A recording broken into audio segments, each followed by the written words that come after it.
Pour nous, les riverains de Site-Céveso, ici à la Palisse et à l'Alleu, ce qui vient de se passer à Rouen est riche d'enseignements.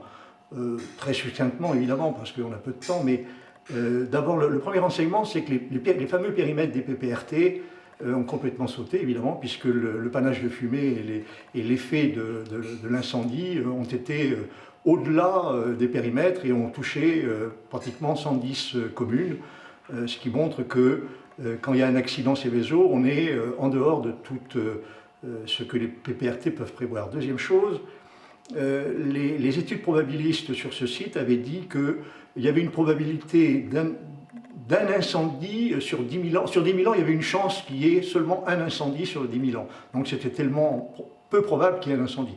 Ben là, au bout de 3 ans, il y a eu un incendie. Donc ça met aussi en cause les mesures probabilistes. Et troisième élément, et je crois que c'est aussi très important, c'est la sous-information des riverains, ce qui est une constante. Lorsque nous avons travaillé sur le PPRT, nous avons dû à chaque fois aller chercher des informations. Et il a fallu qu'on les apprenne par nous-mêmes, pratiquement. Et là, ce qui est quand même significatif, c'est que l'incident a eu lieu vers 2-3 heures du matin, et les populations ont finalement été averties à 8 heures du matin. C'est absolument intolérable.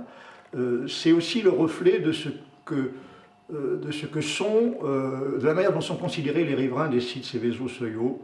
Et ici, à la Palisse et à l'Alleu, nous avons constamment été confrontés à cette sous-estimation de notre parole et de l'importance de notre présence et de la nécessité d'être informés comme des gens intelligents, conscients et citoyens et intéressés par ce qui se passe autour d'eux.